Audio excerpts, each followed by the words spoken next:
셋. 안녕하세요. 안녕하세요. 네, 안녕하세요. 공익법센터 어필의 어필로그. 오늘 오랜만에 돌아왔습니다. 오늘 어필로그에서 책 소개를 하기 위해서 돌아왔는데요. 오늘 소개해드리려고 하는 책은 코발트 레드라고 하는 책입니다. 저는 이 책을 기쁨의 도시라고 하는 넷플릭스의 다큐멘터리 보면서 알게 되었는데요. 우리가 쓰고 있는 모든 충전 제품, 예를 들어서 2차 전지에 들어가는 핸드폰, 노트북 이런 것에 들어가고 있는 모든 것에 들어가는 중요한 광물인 코발트의 2분의 1이 콩고 DRC라고 하는 곳에서 생산되는데 그 과정에서 얼마나 안타까운 일들이 발생하는지를 생생하게 나타내준 책입니다. 오늘 특별히 제가 혼자서 이야기하지 않고 자세한 내용을 소개해드리기 앞서서 난민과 기업과 인권을 모두 포괄적으로 다루고 있는 어필에서 이 관련된 분야의 최전문가이신 우리 정을 모셨습니다. 안녕하세요. 안녕하세요. 네. 먼저 책을 제가 간단하게 요약을 해드리고 그 다음에 오늘 이야기에 대해서 한번 말씀을 해주시면 좋을 것 같습니다. 나중에 이게 화면으로도 제가 보여드릴 건데요. 자, 스마트폰. 저희가 쓰고 있는 여러 가지 스마트폰과 관련된 곳에 들어가고 있는 전지와 관련된 코발트에 대한 이야기입니다. 이걸 저희들 분쟁 광물이라고도 부르는데 이 광물을 얻기 위해서 그게 희소하기도 하고 희소하는 과정에서 이걸 채취하는 데서 수많은 인권 침해가 나오기 때문에 이거를 분쟁을 유발하기 때문에 컴플릭트 미네랄이라는 이름을 붙이고 있어요. 이게 아마 코발트 레드 이 책에서에 있었던 작가가 찍었던 사진인지 기억이 나진 않는데 이게 코발트의 광산의 현장입니다. 그래서 코발트를 채취할 때 이게 기계로 할 수도 있지만 원칙적으로 지표면에서 그렇게 높지 않은 곳에서 낮지 않은 곳에서 실제로 사람들이 채취하기 마련이고 그래서 이게 좀 깨지지 않는 형태로 원석을 채취하고 동시에 깨지지 않기도 하지만 더 저렴한 임금으로 저임금으로 해서 실제로는 여기 책에 나와 있는 것은 장인이라고 하는 아티잔인가요? 하는 장인이라고 이름을 붙여주지만 사실은 최하층에서 정당한 노동의 대가를 거의 받지 못하고 채무 노예 같은 상태로 여기에 공장에 광산에 매몰되어 있는 분들에 대한 이야기가 나오고요. 그 다음에는 이게 코발트. 이 코발트라고 하는 실제 푸른색의 이 광물이 코발트고 이것이 사실 나중에 소개한다면 재미가 있는 사진인데요. 누가 역사상 가장 많은 사람을 죽인 독재자인가라고 하는 이제 이거인데 1번이 마오쩌둥, 2번이 스탈린, 3번이 히틀러, 4번이 레오폴드 2세입니다. 벨기에 레오폴드 2세가 그렇게 많은 사람을 죽였다라고 하는 것을 저희가 잘 듣지 못하고 생소한데 그 이유가 뭐냐면 DRC 콩고가 과거에는 벨기에의 식민지였는데 이 벨기에 식민지에서 과거에 고무 채취 때문에 수많은 사람들의 할당량을 채워주지 못하면 손을 베고 이랬던 것이 나중에 돌고 돌아서 코발트까지 오게 되었던 이런 모습을 저희가 보여주거든요. 그래서 나중에 여기에 관련된 파트리스 루문바라고 하는 사람이 나오는데 콩고 DRC 콩고를 그래서 완전히 새롭게 세워서 민주적인 독립된 정부 벨기에에서부터 만들려고 했었는데 결국은 여러 인권 때문에 죽고 미국 CIA에도 연루돼서 결국 죽고만 그 나라의 독립을 이루려고 했던 사람의 이야기도 여기 잠깐 나옵니다. 그래서 기쁨의 도시에 나와 있는 화면들 좀 갖고 왔거든요. 아이폰과 컴퓨터마다 들어가는 광물이에요라고 하는 거예요. 이 컴플릭트 미네랄인 코발트가 들어간다는 거고 이게 아이들이 아동 노동으로서 지금 채취하고 있어서 실제로 광산에서 이렇게 채취하고 있다는 걸 보여주는 거고요. 근데 이게 난민하고도 연결된다는 거죠. 왜냐하면 여기에서 부카부 민주공화국인데 콩고 민주공화국인데 부카부라고 하는 지역인데 컴플리트 미네랄이 나오고 있는 곳에서 강간이 많이 일어나서 성범죄가 일어나 사람들이 피신할 수밖에 없게 돼서 어딘가를 피난하게 되는 과정에 대해서 나오고 있고요. 여기가 아까 말씀드렸던 부카부 지역 사람들이 피난하는 장면을 그리고 2017년 정도에 만들었던 다큐멘터리 사람들이 살기 좋은 고향을 떠나게 되고 그 다음에 길에서 계속해서 사람들이 어디가 이동하게 되고 처음에는 경제전쟁으로 시작되어서 간단한 경제전쟁이 시작되는데 이분이 벌써 그런 관련된 분쟁 광물을 얻기 위해서 수많은 사람들이 여성들이 범죄를 당했기 때문에 4만 명 넘는 사람을 치료했다라는 의사 선생님의 이야기도 나오고 이게 가슴이 아프죠? 이게 이 코발트가 나오고 있는데 근처에 있는 광산 지역에서의 성범죄가 그렇게 가장 많이 일어난다라고 하는 게 사실 너무 무시무시한 일이고 이게 2017년 드라마인데 다큐멘터리인데 최근에 유엔 인권 최고대표의 보고서를 봐도 똑같은 형태로 지금도 일어나고 있다는 거고 이런 분들이 공격해서 당신의 마을을 공격하고 사람들을 내쫓고 왜냐면 광산을 차지해야 되니까 이런 일들이 일어나고 있다고 생각하고 이게 좀 무서운 겁니다. 콩고 내전은 이렇게 계속되고 있는데도 왜 계속 이런 게 알고 있는데 왜 계속해서 일어나고 있을까? 왜 전 세계가 더 적극적으로 개입하지 않는 것일까? 라고 하는데 알고 보니까 이들은 이 상황이 끝나는 걸 원치 않아요. 이렇게 얘기를 해서 사실은 우리 모두가 쓰고 있는 충전 제품들 다 코발트가 필요하고 이 코발트를 저렴한 가격에 사람들이 이제 갖고 와서 쓸 수 있게 하는 것에 모두 다 이해관계에 걸려 있기 때문에 사실 많은 사람이 죽거나 많은 사람들이 문제가 생겨도 이게 해결되지 않는다라는 내용을 저희가 들었던 것을 매우 상세하게 과거에도 이런 얘기를 어필 초기에도 저도 많이 들었었는데 2년 전이었던가요? 이게 실제로 거기 현지 답사를 가고 위험하게 정말 뭐 총도 쏘고 되게 위험한 과정들 많이 거쳐가면서 겨우 어렵게 목숨 걸어가면서 만들었던 책이 나왔습니다. 그래서 이 책을 한번 이렇게 소개를 간단하게 해봤는데요.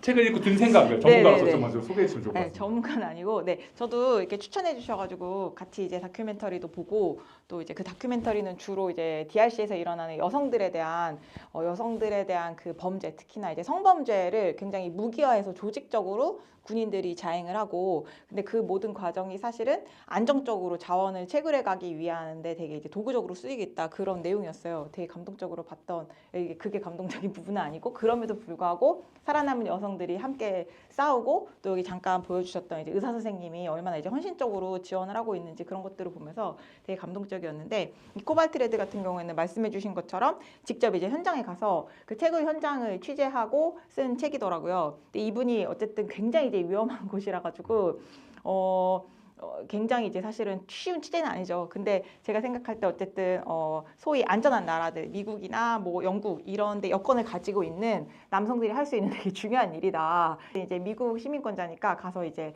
취재를 하신 거에 대해서 되게 좀 의미가 있다고 생각하고. 우리가 가는 것보다 훨씬 안전하죠. 우리는 우리는 안전하지 않아요. 근데 미국 사람은 안전해요. 대사관에서 구해주거든요.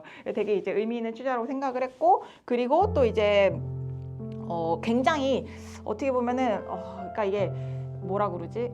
그게 이제 현실이긴 하지만 너무 가혹한 현실을 보여주거든요. 이제 아이들이 막 일하고 있고 막 진짜 막 너무 어린애가 막 젖도 안 뗀 애를 데리고 정말 어린애가 어린애를 키우면서 막 또 그거를 캐고 있고 막 이런 장면들이 나와가지고 어떻게 보면 이제 그 장면 자체가 되게 좀 어떻게 보면 자극적이고 가혹한 환경이기 때문에 그게 이제 인상에 남을 수 있는데, 저는 그런 부분도 되게 중요하지만 그 가혹한 현장에 대해서 인식하는 것도 중요하지만 어떻게 보면 이제 좀 전에 설명을 해주셨던 것처럼 왜 이런 일들이 일어나고 있는지에 대한 설명도 되게 상세하게 잘 해주고 계셔가지고 그 부분이 중요하다고 생각을 했어요. 이게 이제 콩고라는 나라에서 코발트라는 자원에 대해서 되게 집중적으로 상세하게 적어주고 있지만 사실은 이런 채굴주의 기반에서 굉장히 이제 폭력적인 상황들이 지속되고 있는 거는 전 세계에 되게 여러 군데에서 일어나고 있는 상황이거든요. 근데 그 중에서 이제 코발트 콩고에 집중해서 이제 그 사례를 설명을 해줬는데, 그게 이제 식민지 지배와 무관하지 않다. 제국주의 이제 20세기 뭐 독립 이후로 여러 이제 식민지 국가들이 독립한 이후로 소위 이제 눈에 보이는 제국들은 사라졌지만 그 자리를 꿰찬 다국적 기업들이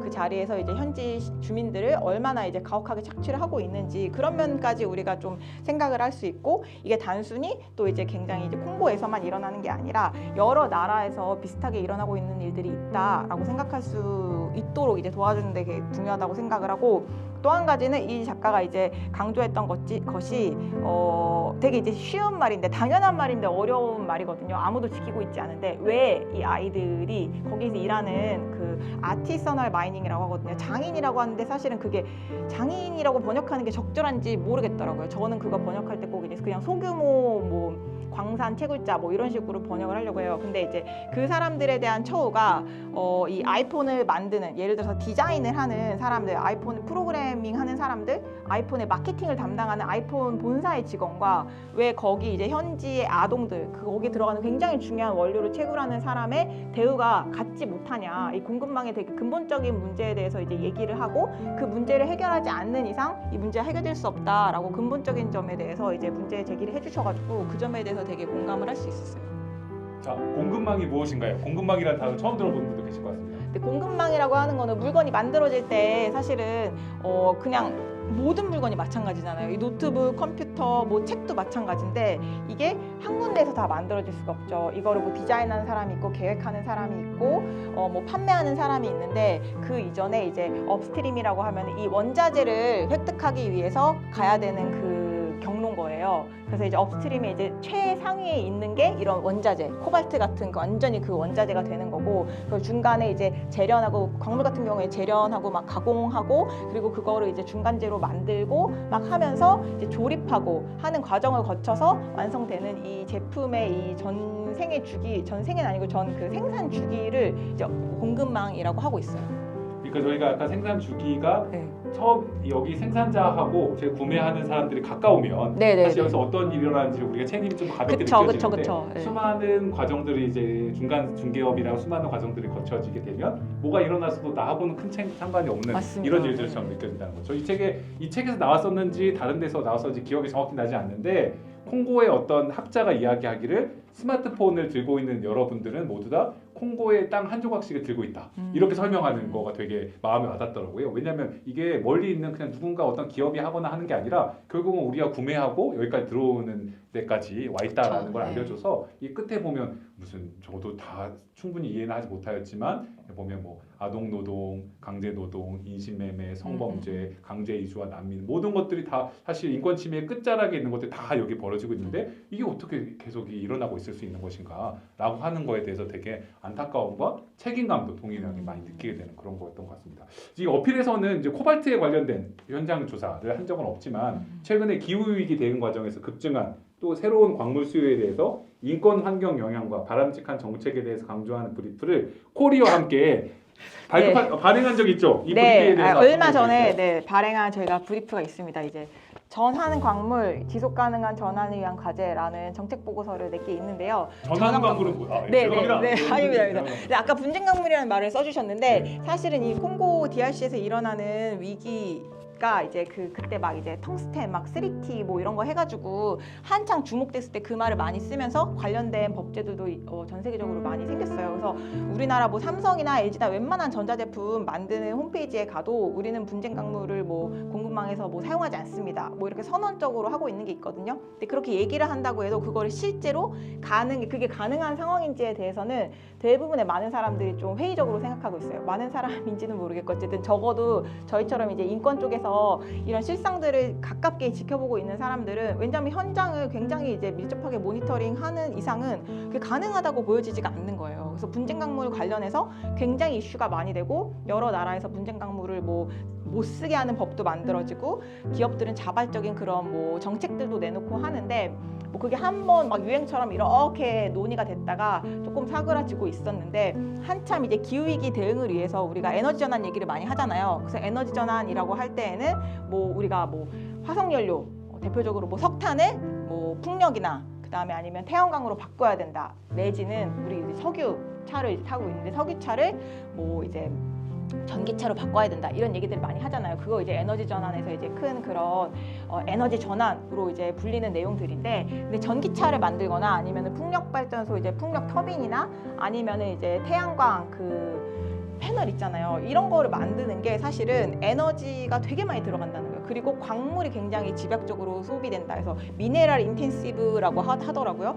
광물을 굉장히 많이 필요로 하고 있고 저희가 이 브리프에 그 국제 에너지 기구에서 이제 발표한 자료를 넣어가지고 자세하게 얘기를 하고 있는데 진짜 저탄소 기술이라고 하는 그런 거의 확산으로 광물 자원이 예를 들어서 이제 2040년까지 탄소 중립을 이뤄야 된다라는 그 목표를 달성하기 위해서는 리튬 같은 경우에는 약 8배, 그 다음에 흑연은 4배, 니켈, 코발트, 히토류 같은 거는 지금 채굴하고 있는 거에 2배 정도 필요로 하고 있다는 거예요. 더 많이 써야 된다는 거죠. 그렇죠. 그런 거 굉장히 많이 이제 그 광물을 굉장히 많이 써서 이 에너지 전환이라는 거를 지금 하려고 하고 있다. 그래서 에너지 전환 과정에서 이제 수요가 급증하는 광물들을 전환 광물이라고 얘기를 하고 있고 그 중에 대표적인 게 코발트 같은 것이 있고 그리고 뭐 이제 니켈 그다음에 뭐 히토류, 지금 히토류 때문에 난리죠. 미국에서 들려오는 모든 뉴스들이 사실은 이제 히토류를 지금 갖고 싶은 미국 대통령님의 그 야망이 굉장히 이제 직결돼 있다고 사람들이 보고 있는데 이 우크라이나하고도 연결이 돼 있죠. 우크라이나도 연결이 돼 있고 뭐 그린랜드 얘기, 팔레스타인 다 연결이 돼 있어요. 그리고 리튬 같은 경우에도 남미에서 주로 채굴이 많이 되고 있는데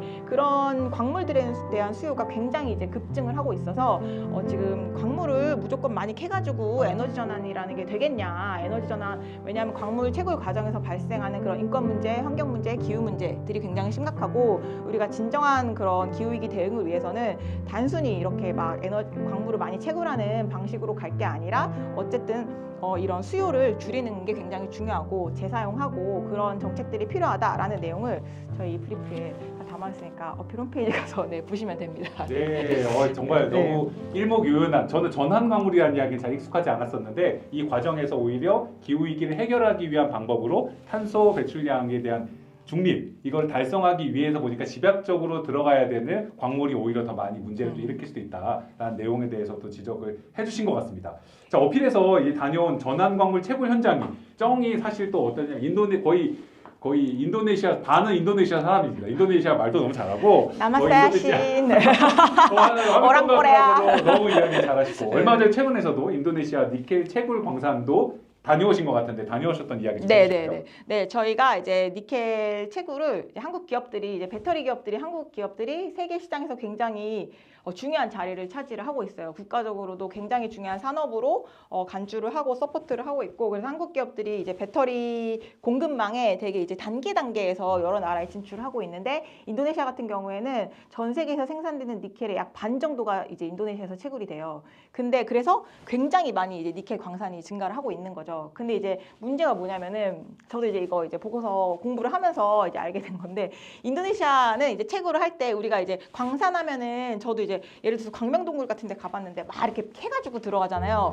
네, 근데 이제 요런 식이 아니라 노천광산, 여기 노천광산도 많이 있는 걸로 알고 노천광산은 그냥 지표에 가까이 있는 광물을 캐는 거더라고요. 그래서 그냥 거기에 있는 나무를 다 베버리고 그러니까 진짜 멀쩡한 열대우림 지금 우리 기후 얘기하는 탄소를 어마무시하게 흡수할 그 엄청난 열대우림을 다 그냥 베버리고 그 이제 지표를 이제 긁어가지고 니켈을 이제 얻는단 말이에요. 근데 이제 인도네시아 그 열대 쪽에 있는 니켈의 특징이 뭐냐면은 그 원석의 특징이 함량이 되게 낮아요. 근데 우리가 배터리에 쓰기 위한 니켈은 이 니켈이 고함량이어야 돼가지고 효율이 안 좋고. 네, 그래서 이거를 사람들이 기술을 개발해가지고 굉장히 높은 온도에서 산을 고열에 산을 쫙 넣으면은 그게 이제 니켈 함도가 쫙 올라가는 그런 기술을 발견한 거예요. 그래서 이제 그거를 하기 위해서는 그냥 이게 나무 다 베버리고 이거 이제 광물만 가져오면 되는 게 아니라 이걸 엄청 뜨겁게 고온을 만들어야겠죠. 그러기 위해서 석탄 발전소를 엄청 돌리더라고요. 그래서 그 인더스트리얼 파크라고 그 산업단지에 석탄 발전소를 엄청 많이 돌리고 있고 인도네시아가 오히려 이 니켈 채굴을 많이 하면서 그 석탄 발전소 비율이 더 올라가고 있는 거예요.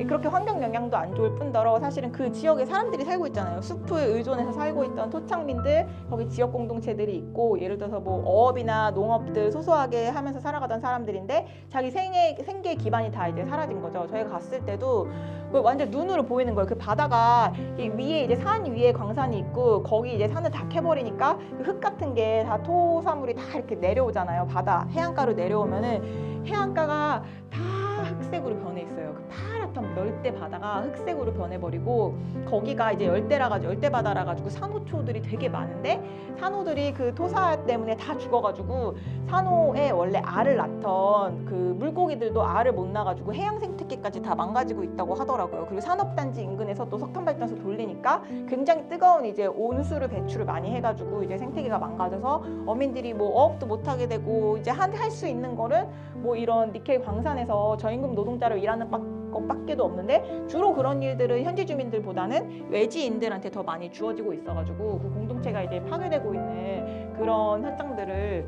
다녀온 적이 있습니다. 그래서 그 내용도 저희 이 배터리 파헤치기라는 보고서가 있는데 어필 홈페이지에 있어요. 그래서 그 내용 자세히 담겨 있습니다. 이 재밌게 읽을 수 있는 책인가요? 네. 재미가 없을 수도 있지만 이렇게 네. 전문적인 내용이 담겨 있더라도 이렇게 내용은 저희가 이렇게 유튜브 사진도 영상을 많이 통해서 있습니다. 이렇게 네. 찝어드리니까 네네. 좀 사실 그런 걸 저희가 항상 브이로그를 잘 하면 좋겠는데 실제로 막 탐험도 하고 물속에도 들어가고 철조망도 넘고 그런 거 하는 거죠. 아니요. 그런 저는 것까지 굉장히 법을 준수하면서 법을 안전하게 준수하고, 살고 있습니다. 네, 그렇게 카메라도 찍어오고 우리 드론도 날리고 저희 중요한 드론을 역할을 자주 날립니다. 많이 네. 한 것 같습니다. 저희가 이게 그 난민 문제가 저는 이제 그 난민 활동을 하다 보니까 그런 연결이 되는데 항상 우리와 무슨 관련이 있나 싶을 때 사실 다 연결되어 있다라는 거잖아요. 사실 이런 맞아요. 공급망의 문제를 생각했다 그쵸. 보면 예. 아 이게 내가 그냥 살아가고 있는 것이 별게 아니었는데도 이 핸드폰 그냥 쓰고 있는 게 무슨 책임이야 했는데 알고 보니까 이게 아이들이 실제로 캐고 있는 것과 그쵸. 이 인권 침해하고 바로 다이렉트하게 연결이 돼 있다라든지 아까 전에 있는 환경이 그 산호초가 있는 인도네시아에 있는 아름다운 바다가 망가져서 그냥 새까맣게 죽어가고 있는 것에 알고 보니까 전환광물을 채취하기 위한 우리 인간들의 노력과 나하고도 연결이 되어 있는데 그게 그런 일이 일어나는데 보이지 않는다라는 네. 것뿐 이런 것들이 사실 되게 속상하고 안타깝다라는 생각이 듭니다.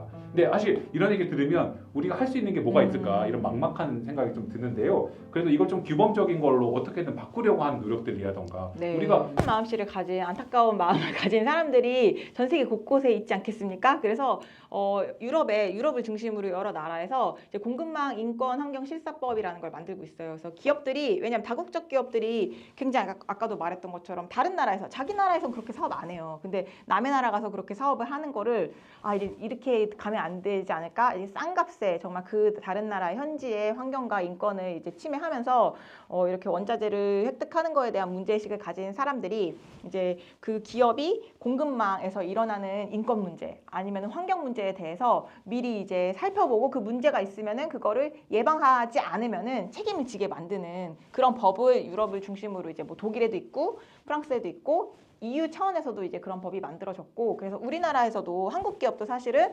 이제는 어디 가서 한국 기업이 우리가 막 가난한 나라고 막 이런 말 못 하잖아요. 사실은 여러 나라에 진출해서 굉장히 OECD 이제 경제 12국이고 여러 나라에 진출해서 사실은 나쁜 짓을 하면 했지 뭐랄까 그런 상황이거든요. 그래서 한국에도 그런 법이 필요하다라고 해서 지난번 국회에서도 저희가 한번 발의를 했었고 이제 안타깝게 이제 법으로 제정되지는 못했지만 이번 국회를 통해서도 그런 법을 제안하고 할 예정입니다.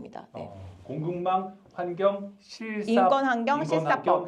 기업이 이제 실사라고 해서 내 공급망에서 단순히 내 사업장뿐만이 아니라 예를 들어서 이제 인도네시아 사업장에서 이런 게 일어났어요. 그러면은 옛날 같으면 그거는 다른 법인이야. 우리는 독립된 회사고 그건 남의 나라니까 우리가 신경 쓸 거 아니야 라고 얘기할 수 있겠지만 공급망에서 이제 그 내 모기업도 내 사업장과 이제 연결을 시키는 법인 거예요. 그래서 거기 내 사업 현지 자회사가 될 수도 있고 아니면 내가 뭐 물건을 받는 그런 이제 뭐 계약 관계가 있는 회사일 수도 있고 그런 사업장에서 일어난 문제에 대해서 여기 더 영향력이 있는 이제 주도 기업 뭐 리드 컴퍼니라고 이제 영어로는 얘기를 하는데 이 기업한테 책임을 이제 물을 수 있게 하는 그런 게 일어나는지 미리 한번 살펴보고 이제 사실은 예방이 이제 핵심이고 그 과정에서 이해관계자, 당사자가 될 수도 있고 우리 같은 시민단체가 될 수도 있고 다 이해관계자들과 미리 얘기를 해서 그거를 이제 미리 식별한다는 말을 많이 쓰는데 어쨌든 그거를 알아보고 문제가 있을 것 같으면 대응을 하고 어떻게 하면 뭐 사업을 안 하는 것도 방법이 될 수도 있고 문제가 있을 것 같으면은 어떻게 대응할 수 있을지에 대해서 이제 대응책을 마련하고 아니면 문제가 발생했다라고 하면은 그거에 대해서 또 이제 구제를 줄 수 있는 방안에 대해서도 이제 마련할 수 있는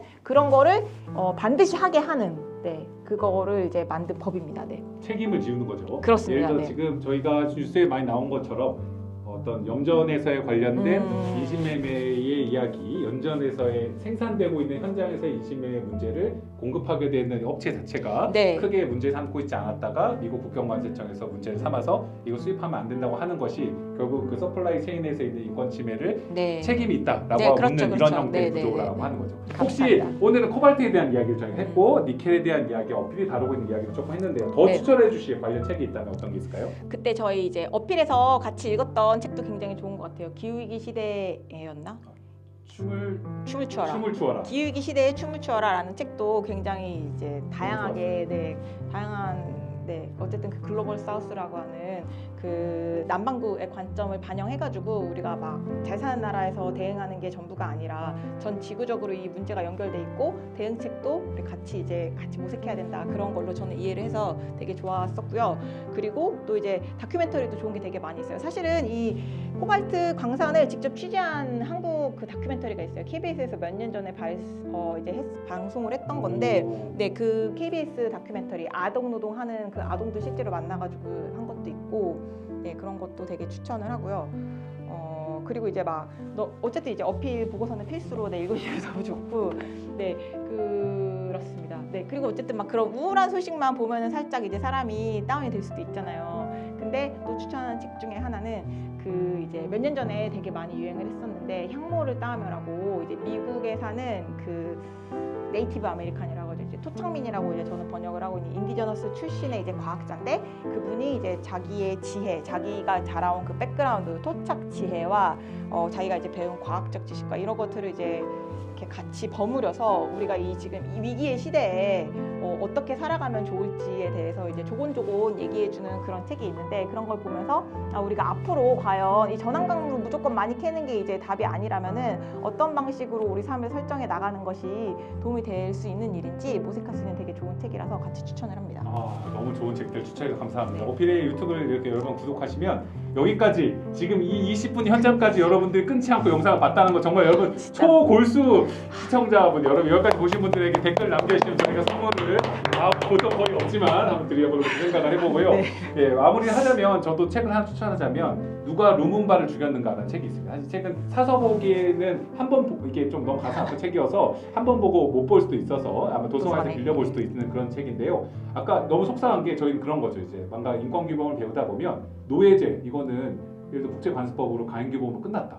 근데 사실은 채무 형태로 노예가 있고 인신매매가 계속 일어나고 있다는 거고 식민지 한국은 다 독립했고 이미 2차 세계대전 민족 자결주의로 다 독립했다라고 했는데 알고 보니까 제국주의 형태에서 되었던 것이 직접적인 지배를 하지는 않지만 광물이나 희소한 자원들을 채취한 형태로서는 사실상 계속된 형태로 이런 형태의 식민주의가 일어나고 있다는 거. 이게 지금 전 세계를 계속해서 돌리고 있다는 거를 제가 가끔 좀 깨닫고 볼 필요가 있다고 생각이 듭니다. 근데 그게 이 루문바라고 하는 사람하고 좀 연결되어 있는데요. 파트리스 루문바가 벨기에가 이제 점점 이제 콩고도 독립을 하는 과정. 전 세계에서 이제 보니까 다 독립해야 되는 민족 자결주의가 되는 과정에서 벨기에도 독립을 시켜야겠다라고 할 때 민족의 지도자로 떠올랐던 어떻게 생각하면 딱 맞지는 않지만 한국을 쉽게 생각하면 그 콩고 DRC에서의 김구 선생님 같은 이런 형태의 이미지로 젊은 엄청나게 집중을 많이 받았던 사람이 있는데 너무 전국적인 인기를 냈다 보니까 갑자기 긴장이 된 거죠. 벨기에도 긴장이 되고 미국도 긴장이 되고 우리가 이거 계속해서 자원을 채취해야 되는데 이게 독립이 된 다음에 갑자기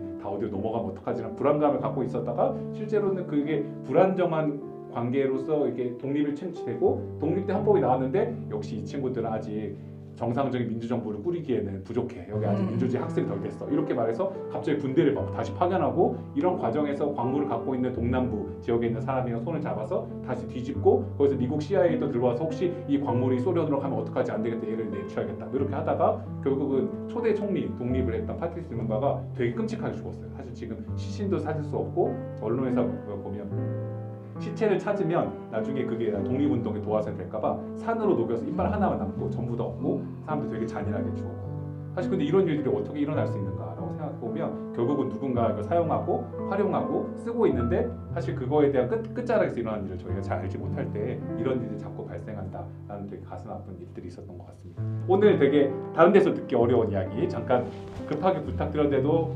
집약적으로 들려주신 우리 어필의 정신영 변호사님께 감사드리면서 저희 영상은 그럼 이걸로 마치겠습니다. 감사합니다. 감사합니다.